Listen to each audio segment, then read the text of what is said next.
Hello my dear students, welcome to my YouTube channel. Today's we learn chapter number 1 solid state and our topic is band theory. Before to learn band theory we have to understand conductor, semiconductor and insulator. Let's start. Conductor, large amount of current can flow easily. Insulator, which do not allow the flow of electron, and semiconductor means conductivity of semiconductor lay between conductor and insulator means इसमें से electricity pass होगी but पास होने के लिए कुछ energy की requirement होगी वहां पे तब जाके जो है वो इलेक्ट्रिसिटी पास होगी। जहां पे लार्ज अमाउंट में इजीली इलेक्ट्रिसिटी पास होती है उसके एग्जांपल है Cu, एयर, He, Fe। This all are a matter and conductivity range जो है वो क्या कई बार जो है वो ना एमसीक्यू में एक मार्क्स के अंदर पूछ लेते हैं कि कंडक्टिविटी जो है उसकी रेंज मतलब इंसुलेटर के लिए सेमीकंडक्टर या तो कंडक्टर के लिए कंडक्टिविटी रेंज जो है वो पूछेंगे। तो conductivity range is 10 power 4 to 10 power 7 and its unit is ohm inverse metre inverse. Insulator which do not allow the flow of electron इसमें से पास नहीं हो सकते।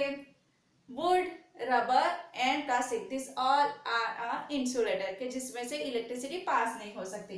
conductivity range between 10 power minus 20 to 10 power minus 10 unit ohm inverse meter inverse। semiconductor, conductivity of semiconductor lay between conductor and insulator, for example silicon and germanium।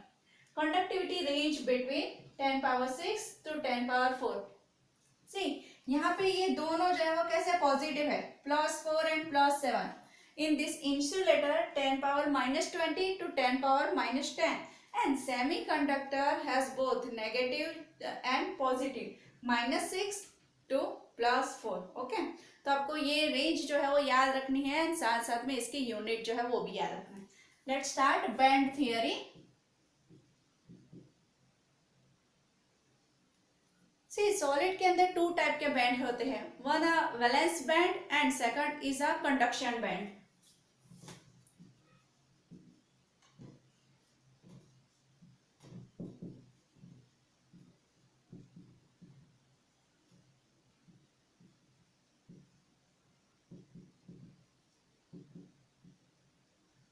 Valence band जिसके अंदर जो है वो वैलेंस इलेक्ट्रॉन प्रेजेंट है।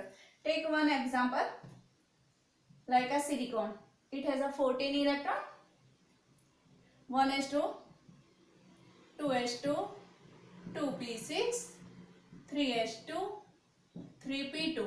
okay 3s and 3p is a valence shell।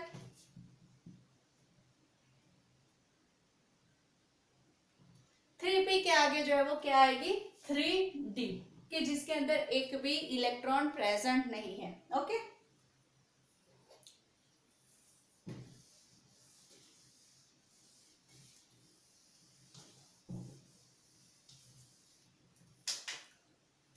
तो यहाँ पे band theory हमें देखना है तो क्या होगा कि वैलेंस शेल जो है this is a 3s orbital 3p। Okay valence band इसके अंदर इलेक्ट्रॉन प्रेजेंट है तो सपोज कि ये जो है वो इलेक्ट्रॉन प्रेजेंट है डेट्स व्हाई ये जो है वो हैवी हो गए हैं। ओके एंड 3d जो है वो कहाँ पे आएगी यहाँ पे 3d। Okay valence band and it's called conduction band.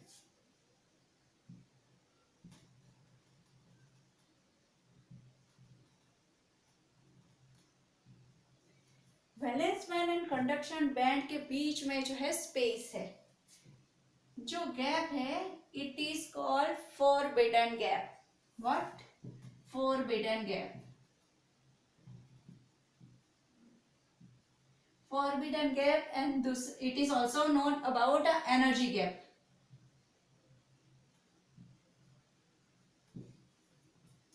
Valence band के अंदर इलेक्ट्रॉन प्रेजेंट है लाइक अ 3s 3p के अंदर इलेक्ट्रॉन प्रेजेंट है बट 3d के अंदर नहीं है। तो जब ये यहाँ पे इलेक्ट्रॉन प्रेजेंट है तो ये इलेक्ट्रॉन जंप करके कंडक्शन बैंड के अंदर जाएंगे, तब वाली कंडीशन में इलेक्ट्रिसिटी जो है वो पास होगी। ओके, तो यहाँ पे देखो फोरबिडन गैप जो है वो कैसा है, यहाँ पे स्मॉल अमाउंट में है, वो जो है वो कैसा है, स्मॉल साइज में है।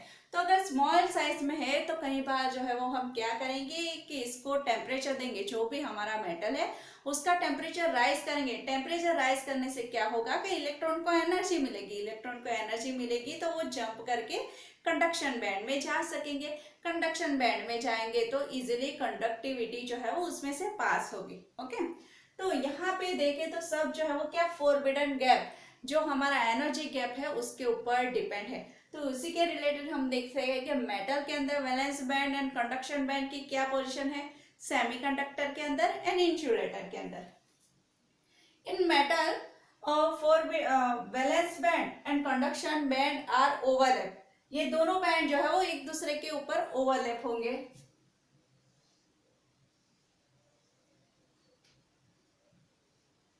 वैलेंस बैंड एंड इसी के ऊपर कंडक्शन बैंड जो है वो ओवरलैप है।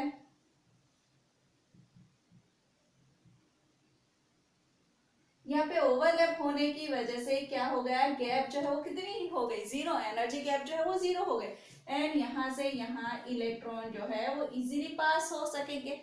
ओके, तो ये जो है वो किसमें होता है, मोस्टली मेटल के अंदर। दूसरी टाइप देखते हैं, it is a valence band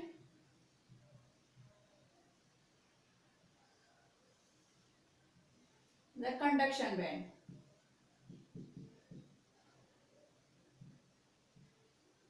And in between energy gap is so large, यहाँ पे लिखेंगे high forbidden gap।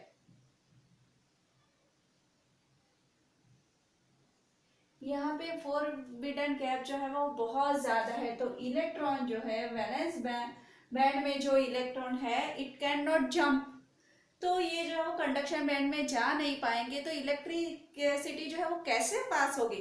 तो ऐसे वाले सॉलिड जो है वो एज अ इंसुलेटर बिहेव करेंगे।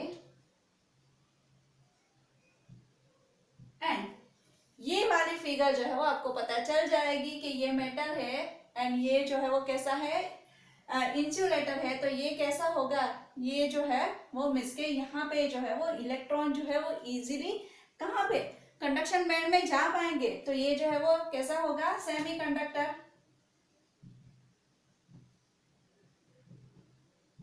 ओके, तो यहाँ पे देखें तो कंडक्टर लिख लेते हैं इसके लिए, कंडक्टर। ओके, तो मेटल के जो हमारा conductor as a conductor behave करता है, तो वहां पे क्या होगा, valence band and conduction band जो है वो एक दूसरे के ऊपर ओवरलैप होंगे, तो ओवरलैप होंगे तो इलेक्ट्रॉन जो है वो इजीली वहां पे जा सकेंगे।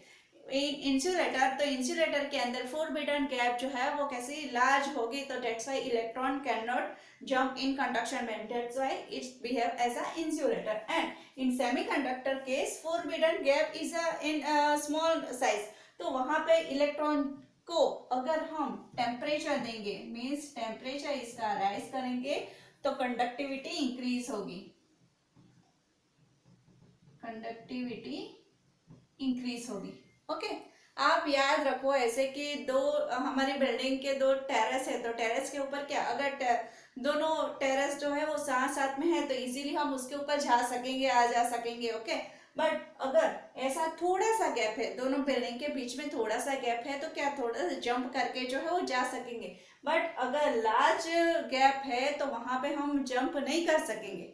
ओके, तो ऐसे याद रखने हैं कि कंडक्टर जो है उसमें valence band and conduction band जो है वो ओवरलैप होता है, सेमीकंडक्टर के अंदर जो है वो ओवरलैप नहीं होता है, एंड इंसुलेटर सॉरी यहाँ पे ओवरलैप नहीं होता है, बट यहाँ पे जो है वो उसकी गैप की जो साइज है वो स्मॉल होती है, एंड इंसुलेटर के अंदर फोरबिडन गैप जो है उसकी साइज जो है वो हाई होती है, दैट्स व्हाई वो एज अ इंसुलेटर बिहेव करता है। ओके, तो नेक्स्ट लेक्चर में जो है वो हम देखेंगे कि सेमीकंडक्टर के type, N type and P type. Okay, अगर आपको मेरा ये वीडियो अच्छा लगा है तो प्लीज़ इसे लाइक करिए, शेयर करिए एंड प्लीज़ मेरे चैनल का सब्सक्राइब करिए।